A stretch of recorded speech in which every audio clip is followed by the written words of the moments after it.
Hi, welcome to Virtual Newsmakers. I'm Debbie Ellickson, and I'm here with my co-host, Cynthia Seymour, and our very special guest, Andrew Harasewych. And when we came up with the topic to talk about net neutrality and the European Union decision on Google and all these things that are impacting the internet of late, I couldn't think of a better person to invite on our show than Andrew because to me he is Mr. Internet Engager. He runs, he's founded and he oversees the social media strategy community, which has blossomed to well over 100,000 members on Google Plus. And if you're not in that community, I wholly encourage you to jump in and join. It's great conversations happen there, and it's very well managed. You won't find any spammers. It's very well managed. So Andrew knows the internet probably as well as anybody I can think of, and he also has a hangout that he runs every Sunday, and with it's with the social media strategy. You set up a new kind of a page for that, didn't you? Yes, it's kind of an entity of its own almost. We kind of want to look at it as a coalition of businesses and professionals. Because it's actually our community is split ownership now. I gave up some of my baby to the other guys to motivate other people to get involved, and it's one great way is to split the ownership and let someone else own a piece of the community. Which is why I love Google Plus. But yeah, but thank you for the nice introduction. Hi. Hi. Okay, so what are we're dealing with this whole net neutrality thing, and it's being brought up right now with the powers that be, so to speak, and we're in a situation where I wonder if the powers that be have any clue beyond how to use the emails maybe what this is really all about. And so just for the general viewers out there, can you sort of give in a nutshell your thoughts on what just kind of like define that out a little bit? Basically, the long story short is when you connect to the internet, you get everything. You get the good, the bad, the ugly, what you want to see, what you don't want to see. It's just you enter that world, and that's you see everything. It's up to you to then filter things out. But the problem with this, with the net neutrality laws, is basically they want to allow ISPs, the internet service providers, to actually choose where you can go, or even let's say filter by speed. Let's say you can go to Right. Comcast.net, but you can't go to Verizon.com because you have Comcast service. It's an extreme example, but and I don't know who would want to really go to those sites on a regular basis, but you know what I mean. It's just, let's say they wanted to get rid of TechCrunch, which actually I'd be fine with, but sorry, TechCrunch. I'm with you there. It's just terrible. We have a bit of that right now in Speechless. Canada. I think that, I'm experiencing that in Canada. I did not experience that when I was in Phoenix for 6 months. I had pretty much open range on the internet. But in Canada, and I'll give you an example, I cannot go to NBC's. I can watch NBC on my cable provider till the cows come home. But when I go on the internet and I want to, say, look at archived clips of Saturday Night Live, it's not available in my country. And I get that on a lot of the popular shows. I can't watch Conan clips. I can't watch Jon Stewart clips. So you'll get a lot of that. So we get a lot of that in Canada already. Sadly, that's not net neutrality. That's mostly just NBC and the other cable providers. Just like let's say if you went on the BBC site, to watch Doctor Who on time, sometimes I would have had to find alternative methods. I'll say that much. But because if I went on the BBC site, it's the same way. You're not from Great Britain, you can't use this. So that's slightly different. Thanks for clarifying that, though. But this would be, let's say you were able to watch ABC, and then all of a sudden one day they, no more net neutrality. They could say, cut your the speed of it into a quarter. You'd have no HD, for example. And where that really comes in, so we know with the Comcast merger that Comcast and, is it NBC or ABC? NBC, right? Yeah. But they're all, and Hulu, they're all connected, and it's worries me that then Comcast could say, okay, well, Netflix, you're going to be slower now. I lose all my HD on Netflix or any other streaming video services. And that's the problem when you have a company that owns distribution and creation. It shouldn't have ever happened in the first place. Right. But what's the fallback? I mean, like Cynthia says, some of these guys that are coming up with these rules, like the people in Congress, and of course, as the U.S. goes, the rest of the world goes, and there's no doubt that our government is certainly in bed with the U.S. and how they'll rule on the internet is how it'll happen here too. But so if these guys don't know anything beyond email, I mean, as our generations start growing up to take over politics, but we're not even there yet, what do we do? That's the difficult one. It all seems to almost come back to one of my main problems with our government now, and that's actually the lobbyists. There seems to be very little control. We see the same problem with climate change, just with anything else that's going on right now. It's whoever has the most money seems to have the most sway, and that's a serious problem in our country. It's sad that we're even having this discussion on net neutrality when our internet is still more expensive and slower than South Korea. I mean, come on. I mean, I'm not bashing South Korea. They're a fantastic, wonderful country. I'm just saying, don't we claim to be number one? Come on, let's try. Well, we're number 35, as I understand it. We're 35th in the world, and as far as I'm concerned, that's a banana republic. In terms of online. In belief in angels. Right. That was great. The Newsweek. But anyway, Newsroom, not Newsweek. Totally different show. But so back to net neutrality. It's. So we were actually talking in the green room for a second. One great thing that can be done against this is for good companies to stand up and do the right thing, and someone like Google, with that little Google. Yeah. They are actually going to be backing net neutrality with their Google Fiber program. And granted, they're in 2 cities now, I think. Is it Austin and Kansas City?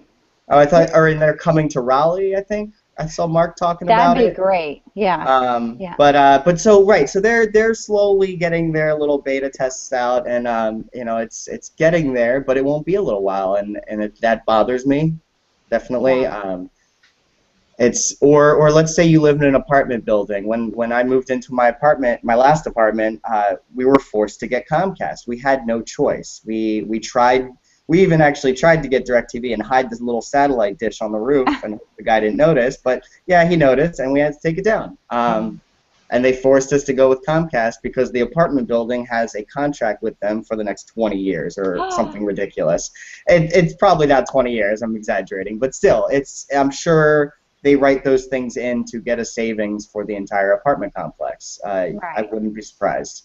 Well, you have a choice of providers down there and to do contracts like that, but up here we only have one provider. Gotcha. Well, that's not true. There's TELUS and Shaw. That's it. So, and then they have packages where from 1 to 10 and charge you through the 9s of how fast you want your internet. So. See, that's. Brutal. That really bothers me. And even the bandwidth at this point. I feel like the infrastructure is becoming, it's in place. I mean, you can't continue to charge the same amounts that you were when you were first installing that infrastructure. It's the same way I look at cell phone plans and everything else. I understand if they're expanding, but once they hit that, I mean, Verizon, for example, has a lot of the U.S. covered as far as the network strength. Why isn't the cost dropping now that the infrastructure is in place? You know, I understand the cost of maintaining is not the same as the cost of building, but you know, that's where I hit my limit of how much I know about that industry. But I just know that I've heard that we have the worst telephone packages up here, but then I don't know because I'm one of the few people that just lives on my Chromebook and my tablet. So well, and it's hard. This is one of these things that we get out of necessity at this point. I mean, you can't not have internet. You can't go to Walmart and apply for a damn job without going online. It's right. I think that's also a problem. We need a few, you know, real world, you know, options. But it's one of those things like, right, we don't go and go, hey, you know, all my friends in Canada, how much are you paying for internet? Is this fair what I'm paying here? No, we just pay it. We put in our credit card information, and that's it. And that's another problem with America nowadays, you know, is we pull out that credit card and we just pay for it without even questioning if we're paying the right thing. You know, it's very much based on what the market will handle, on what we will pay for. How much can they pull out of our wallet before we get pissed off?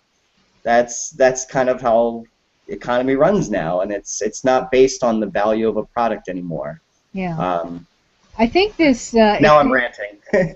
Well, and then the other point too is if this all comes to the fruition where all of a sudden the ISPs are controlling our data and what we can look at, enter proxy server heaven. We'll start doing what they do in some of these other countries like Egypt and Iran and start building our own proxy services to kind of maybe supersede that.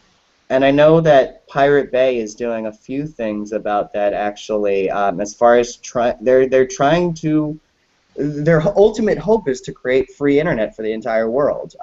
Granted, that's a really lofty goal, you know, and they've been experimenting with a few different options, just like Google has with the weather balloons. You know, having roving satellite connections that actually talk to each other, and that's actually what Google is doing. Project Loon, I think. And it's basically it's weather balloons that all work together, and they have software that essentially they can map and see where everyone is overhead above the Earth, and they just create that dynamic network that's constantly shifting as the balloons, because they can see where how they're going to fly around, where the wind patterns are, and it's really neat.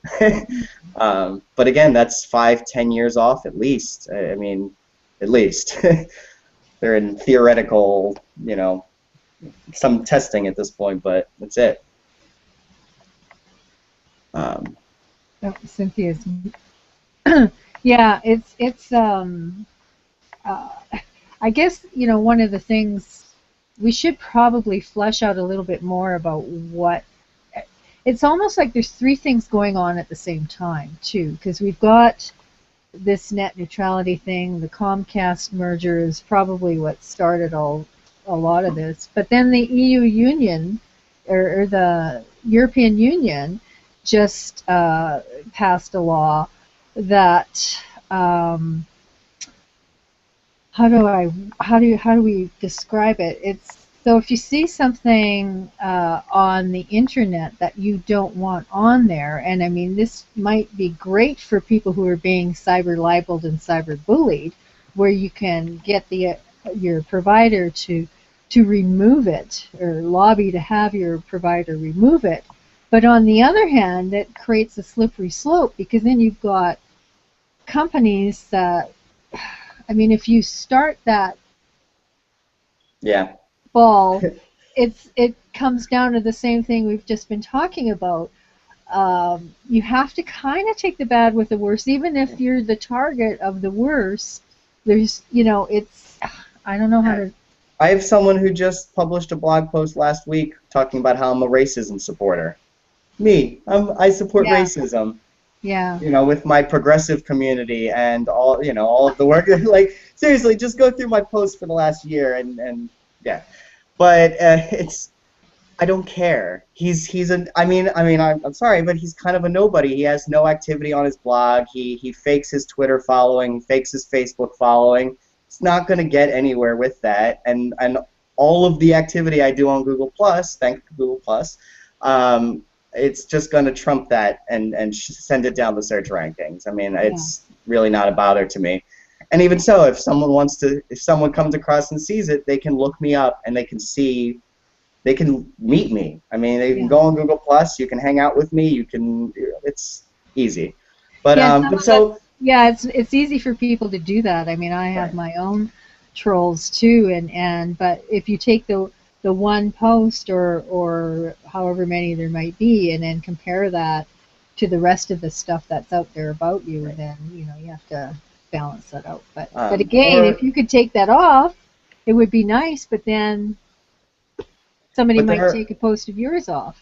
there are other things though that could be even more. You know, so let's say background check sites. Let's say you are arrested because someone puts in a tip that you are a murderer. I know, very extreme, but just bear with me for a second.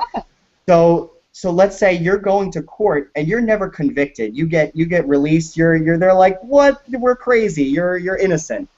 That would still show up on a background check as having been arrested for murder charges, and you will Yeah. still show up on a site like beenverified.com and I can't think of any of the other ones right now. But even if you're not convicted, you're still coming up as those things. So if you don't have an active internet lifestyle like us, if you're not on Google Plus, if you're not on, if you're not blogging, things like that, that might be one of the 20 results that will come up under your name, and that's serious. I mean, you lose a Yeah. job over that.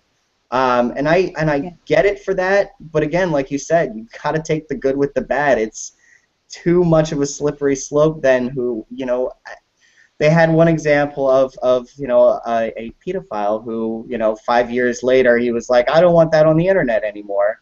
Well, Yeah. I don't look at that as the same as someone who wasn't convicted of a crime. He was someone who might have been actually convicted of that crime. That's I would not want that taken off. But once you start that, Yeah, then that's what you're open to. So Cynthia's probably a great one to to answer on how to actually combat some of that stuff. Because if you're Well, not active on the internet, I mean, that will be the only post that shows up. right. Well, I'm no expert necessarily in reputation management. I don't necessarily believe in the ability to completely sanitize your online presence.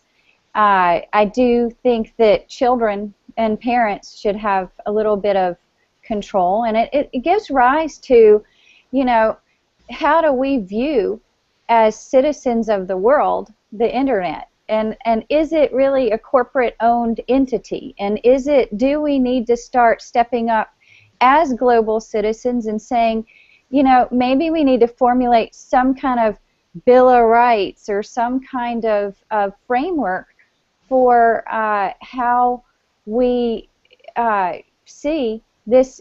Digital communications is changing the world, and they're scared to death of that. I mean, when you start to remove give people really a voice globally, all of a sudden the nation state really isn't as important anymore. Corporations are going to get called on the carpet, and I think that's a huge threat, and I don't think that we as citizens are really stepping up to the plate and saying, you know what, guess what, we do have a voice.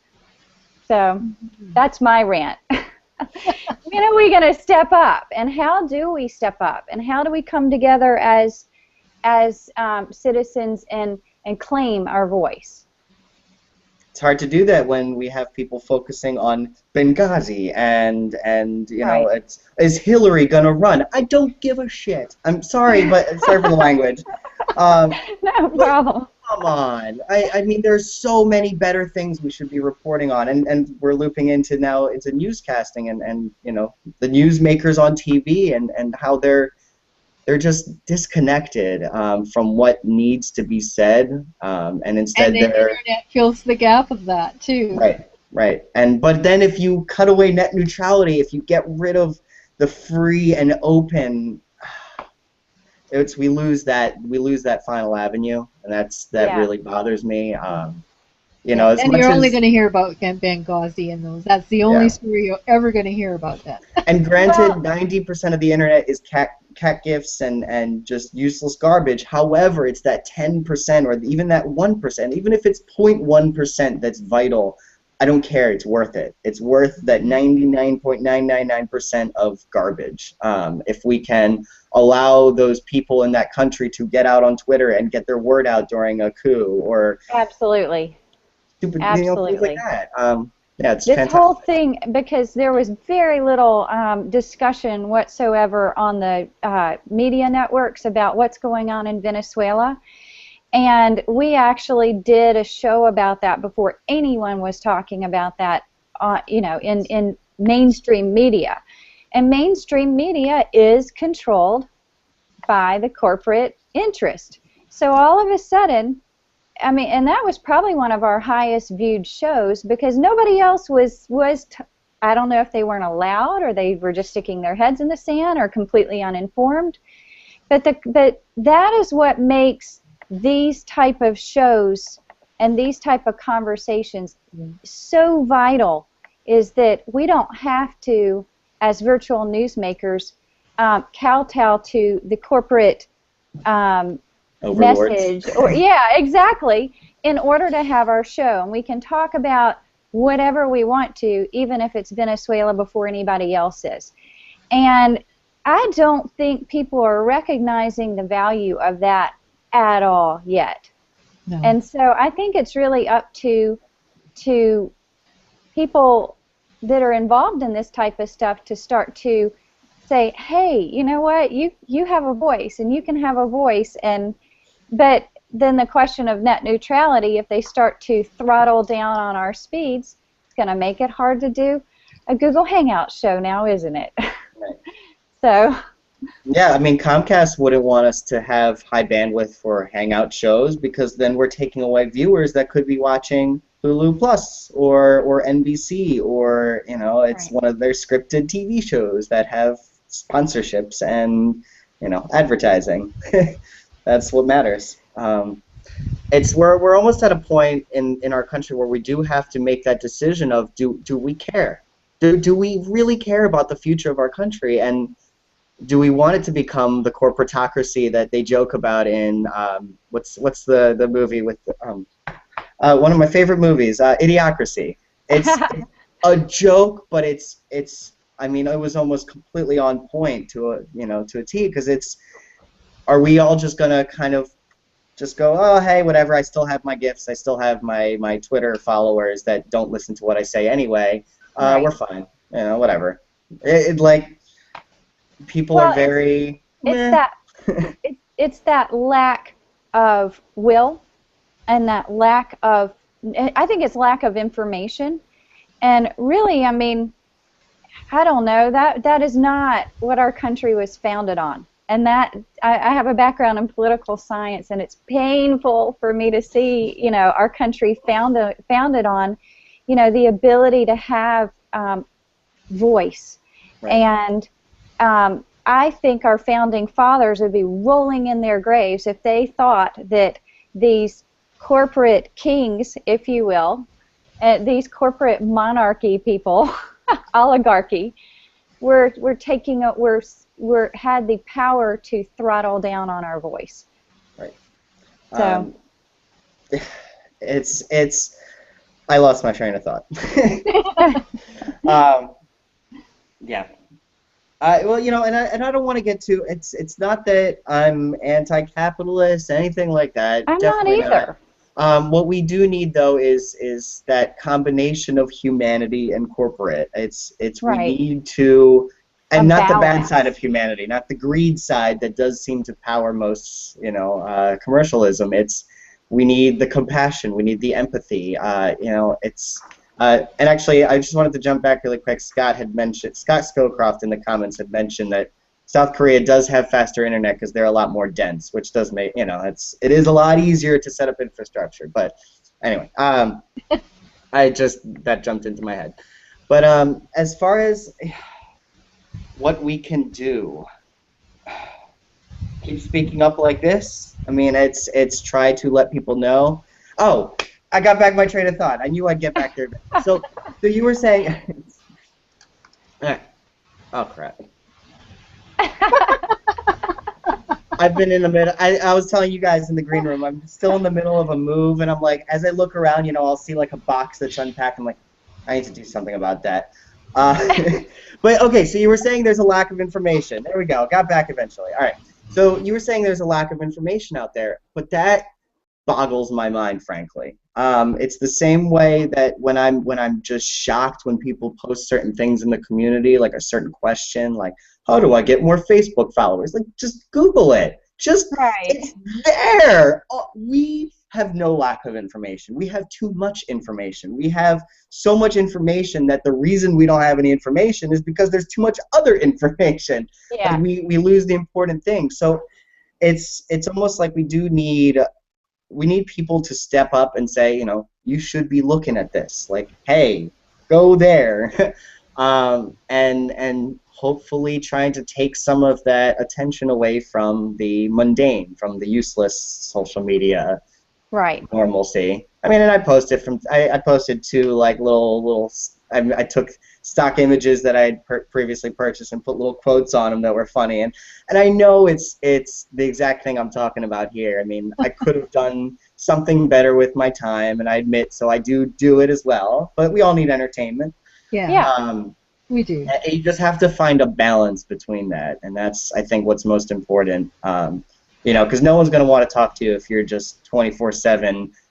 You know, fight the power. I agree with you. But on the other hand, I agree with you also about the too much information. The question is how do we simplify the language and the understanding of this? Because what happens is you get people in there who understand the power of language, and there's a book by I think it's George Lakoff, if I'm not mistaken, called "Don't Think of a Pink Elephant," and it's about how and so you think of it, and it's about how the politicians and the leaders use language to manipulate our minds.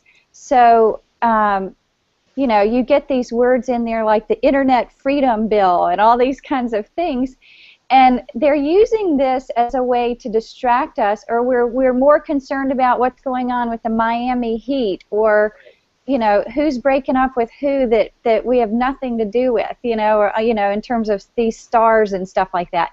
And the reality of the matter is that if this message could be simplified in such a way that the mass population could understand it, but that's going to take leadership, and that's going to take people coming together and saying, let's figure out how to get people to understand what's really going on here, because I don't think people get it at all. You know what? Speaking of someone standing up, and I'm muted, aren't I? No, I'm not muted. Okay. No, you're good. So speaking of someone standing up, why?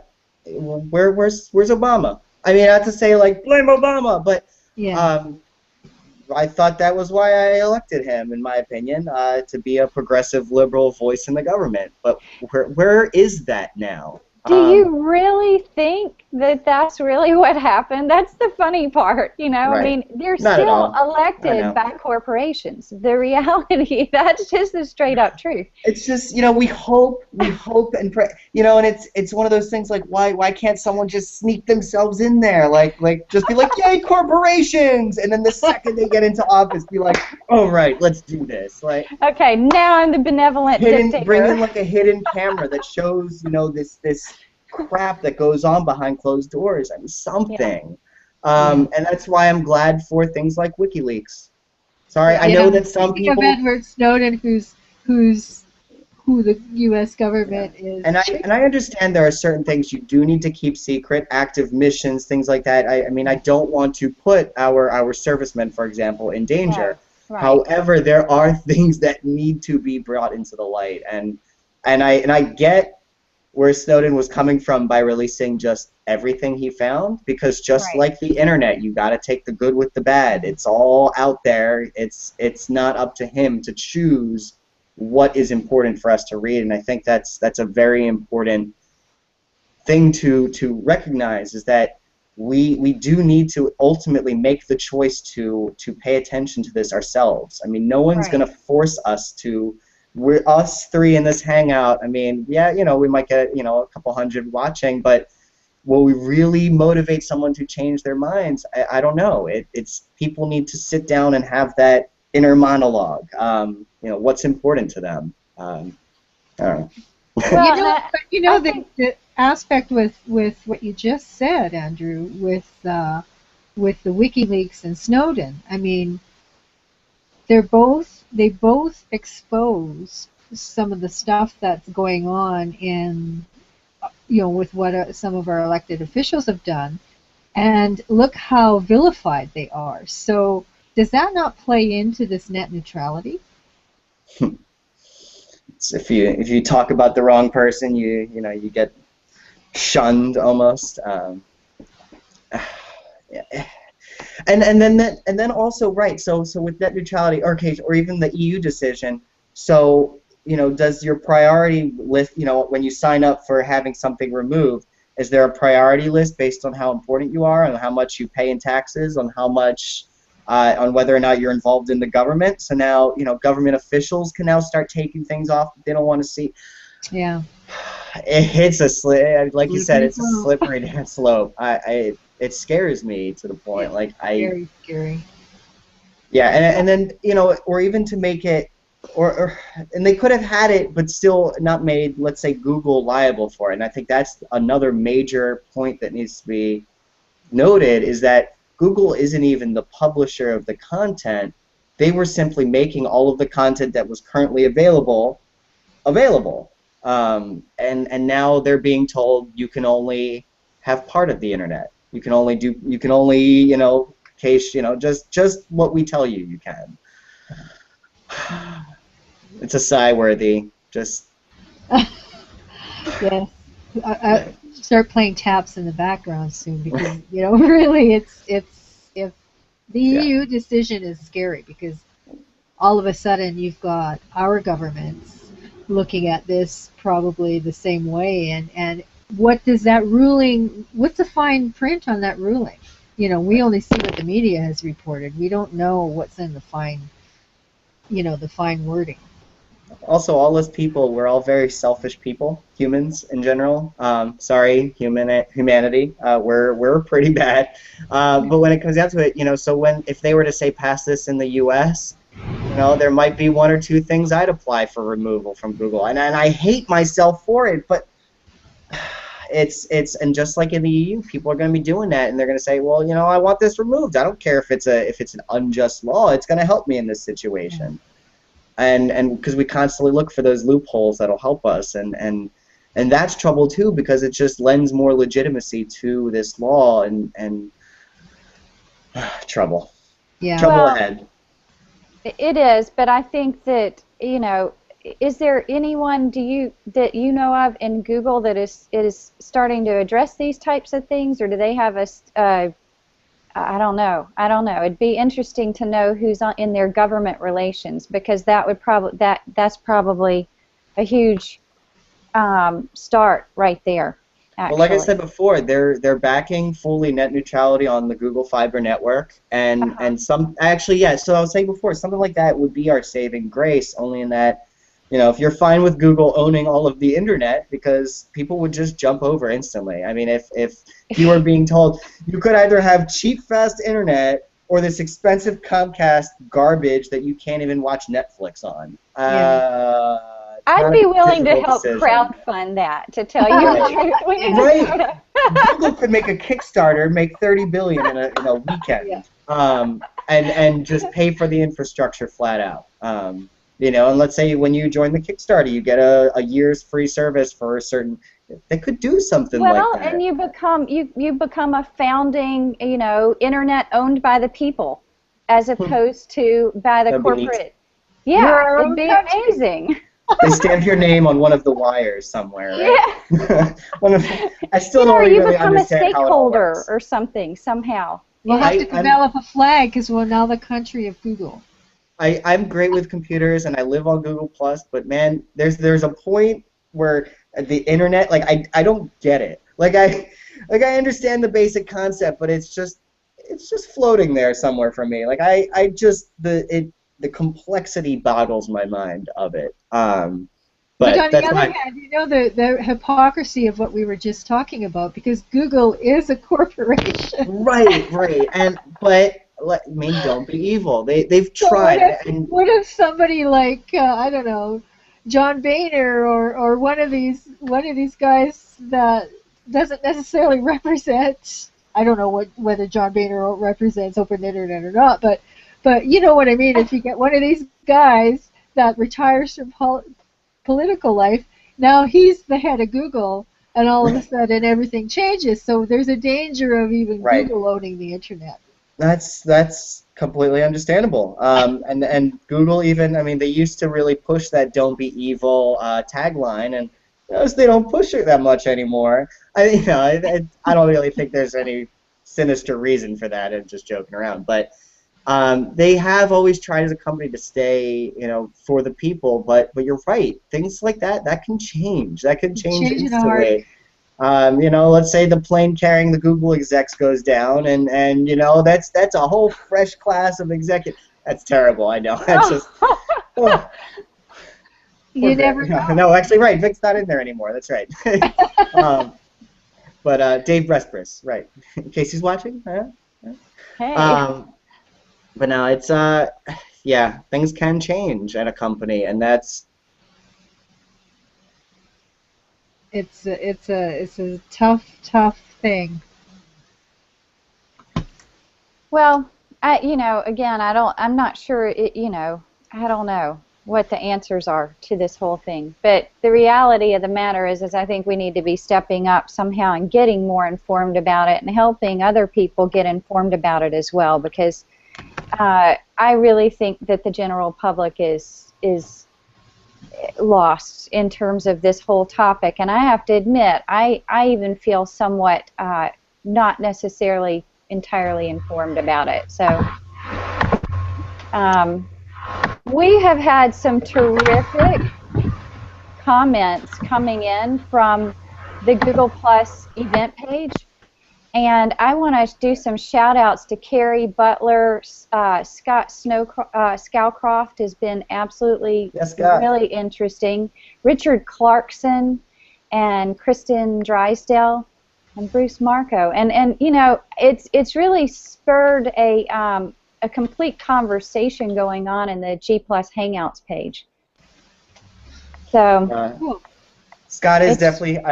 Scott's awesome. He's always coming in on the social media hangout, and he's a very smart guy. He definitely knows the right questions to ask. Yeah. And one of these days we'll have him on social media hangout since he's always in there anyway. Well, that would be great, and it might be fun to put something together, like do some co-productions together, because we don't always talk about social media here in Virtual Newsmakers. We talk about how people use today's technology to, make a difference in the world. And so ours is a little bit less focused than just social media. That would be a lot of fun. I know we're doing with Wade Harmon. We're having a bunch of the social media guys going to go up on his show, and then he's going to come on our show as well. It's fun. I love this community for things like that. I almost thank God that I was actually unemployed for about 2 years there, because that was the reason I basically lost my job a couple months before Google Plus really kind of launched, and I had the time. So it's one of those things, like, it was just luck, and thanks to my work on Google Plus in the last 2 years, I now have a job, and it's nice to be working steadily again. And you know, it's. But if I had been working full time, I probably would not. Actually, definitely would not have had the time to do, you know, like to start the communities and you know, be Yeah. at the point where I am now. So yay, Now not you're the having my man. job. Yay, not being an engineer anymore. That was just a mind-numbing job. But anyway, this was a wonderful hangout. But yeah, Absolutely terrific. We end each show with a challenge of the week. And so I'm going to toss that, and it's a really spontaneous thing, whatever comes up to your mind first. And it could be anything, anything. oh, that's If you trouble. if you could challenge people this week to do something to make a difference, what would that be? Teach one person about net neutrality and why I it's love important. Love it. That's it. I mean, it's go to your parents, go to your, even your, or okay, maybe not your grandparents. If your grandparents use email, then you can maybe explain it to them. They might be able to grasp it. But no, just to one person. Just tell them. That's it. Don't worry about, you know, having a viral Google Plus post. It's one-to-one. I mean, we can spread it around that way, and it'll mean a lot more to people. You know, I know when someone sits me down and tells me something, it means a lot more than if I go on MSNBC and I read it in some article that I feel is probably, you know, paid for. You know, it's paid content, so it hits that point of, is it really good or not? But anyway, that's my challenge. I think that's absolutely great. Do you have any resources where they might find out more about this, or what would your suggestions be so that they get informed, so that they can inform others? Google. Google. Just Google it. Just Google it. Net neutrality. That's it. That's all you have to do. Google has already done the work of putting the best results at the top. Yeah, that's true. And you know, or get a little more creative and think about, you know, things that affect you every day, services that you use, and try combining those search terms with net neutrality and see how it will affect you. Yeah. Only because I don't want to give like one source and then have that not be that great of a source. So I'm leaving it open-ended. Yeah, I think that's a great answer, and you know, it's interesting. Yeah. So start to ask the question of yourself: how will net neutrality affect me? And then help to translate that to someone else. How will net neutrality affect you?